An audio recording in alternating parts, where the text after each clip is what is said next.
لا إله إلا الله محمد رسول الله. Rasul sallallahu alaihi wasallam bersabda dalam sebuah hadis yang sahih dari Imam Muslim dari Jabir bin Abdullah radhiyallahu anhu, la yudkhilu ahadan minkum amaluhul jannah. Tidak ada amal seorang pun di antara kalian yang bisa memasukkannya ke dalam surga, wala yujiruhu minan nar, dan menyelamatkannya dari api neraka, wala ana illa birahmatin minallah, tidak juga denganku, kata Nabi SAW, kecuali dengan rahmat dari Allah. Kalau begitu nggak usah beramal gitu. Ini dalam hadis. Dalam ayat Allah Azza wa Jalla berfirman dalam surat Az-Zukhruf ayat 72, wa tilkal jannatu allati urithumuha bima kuntum ta'malun. Itulah surga yang dikaruniakan untuk kalian disebabkan amal yang kalian dahulu lakukan di dunia. Nah, tadi hadis mengatakan tidak ada yang masuk surga di antara kalian dengan apa? Amalnya. Tapi ayat mengatakan apa? Itulah surga yang diwariskan kepada kalian disebabkan dari apa? Amal kalian. Ayat yang lain, surat 56 Al-Waqi'ah ayat 22 sampai 24. Wa hurun 'ain ka'amthalil lu'lu'il maknun. Bidadari-bidadari surga yang berkulit putih bersih dan bermata indah. Bidadari tersebut bagaikan mutiara-mutiara yang terjejer rapi.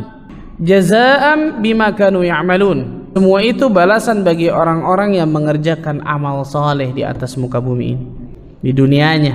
Ayat ini juga mengatakan bahwa apa? Seseorang mendapatkan kenikmatan surga tadi, salah satunya bidadari surga, dengan sebab apa tadi?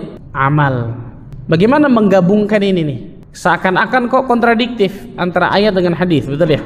Jawaban yang pertama jelas ya ikhwan, dan ini menjadi kaidah bagi kehidupan kita nih. Tidak ada satupun dalil yang sahih dan sharih bertentangan di dalamnya, nggak ada. Jadi nggak mungkin ada dalil bertentangan di dalamnya. Al-Quran dengan Al-Quran, Al-Quran dengan hadis, itu mustahil untuk bertentangan di dalamnya. Kenapa? Karena dua-duanya wahyu. Nah, orang mengatakan kalau Al-Quran bertentangan dengan hadis, hadisnya dibuang, Al-Quran diambil. Tidak mungkin, mustahil Al-Quran bertentangan dengan hadis. Dua-duanya wahyu. Disebutkan para ulama nih. Sebelum saya sebutkan jawabannya, ini kaidah dulu nih. Tidak mungkin Al-Quran dan juga As-Sunnah, Al-Hadis itu bertentangan, karena dua-duanya wahyu dari Allah pada hakikatnya. Nabi SAW berbicara ketika masalah agama bukan atas dasar apa? Hawa nafsunya, tapi atas dasar wahyu ilahi yang Allah wahyukan kepadanya. Wa ma yantiqu 'anil hawa in huwa illa wahyu yuha. Ini jawaban pertama. Makanya para ulama menyebutkan apa? Kalau seakan-akan kelihatannya ada dalil yang bertentangan antara Quran dengan Quran, Quran dengan hadis, hadis dengan hadis, coba dilihat. Yang pertama, apakah dalilnya itu sahih atau tidak? Nah, kalau Quran jelas mutawatir. Hadisnya lihat derajatnya sahih atau enggak nih?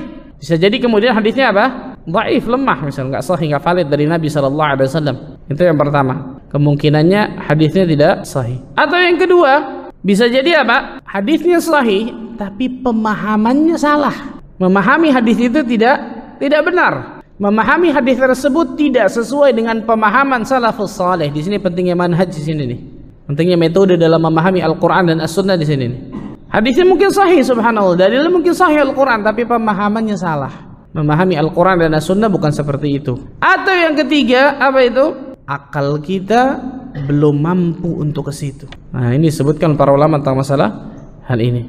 Kita balik ke hadis dan juga ayat. Apa maksud dari hadis tadi itu? Tidak ada salah seorang di antara kalian yang masuk surga karena amalannya. Sedangkan dalam ayat disebutkan bima kanu ya'malun. Sebab masuk surga karena amal di dalam hadis, kata para ulama, ini namanya balasan iwadiyah.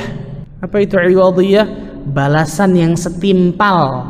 Jadi maksudnya apa? Tidak ada orang-orang yang masuk surga karena amalannya. Tidak ada satupun manusia yang bisa membayar surga setimpal dengan amal perbuatan yang dia lakukan. Sama, itu nggak mungkin, mustahil.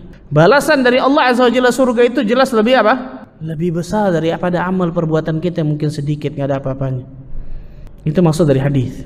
Nah, makanya apa? Ini jawaban pertama nih, yang maksud dari hadis tersebut. Kemudian yang kedua, ikhwan, tidak ada orang masuk surga di antara kalian dengan sebab amalan seseorang, tapi dia mendapat dari rahmat dan karunia Allah. Bagaimana kita mendapatkan rahmat dan karunia Allah? Beramal soleh, betul ya? Beriman, beramal soleh, betul? Kita nggak akan mungkin bisa dapatkan rahmat dan karunia Allah tanpa iman dan amal soleh, kan gitu. Nah itu maksudnya. Maka para ulama menyebutkan untuk mendapatkan rahmat dan karunia Allah tidak lain tidak bukan adalah amal soleh. Nah ini amal-amal akan kita sebutkan yang bisa mengundang rahmat dan karunia Allah, yang dengan rahmat dan karunia Allah tersebutlah kita bisa dapatkan surga Allah Azza wa Jalla. Berikut ini kesimpulan yang kita ambil dari pemaparan guru kita. Semoga Allah Subhanahu wa taala merahmati. Sampai bertemu dalam pembahasan berikutnya dari sudut pandang Al-Qur'an dan Sunnah. Akhir kata dari admin. Terima kasih atas atensinya.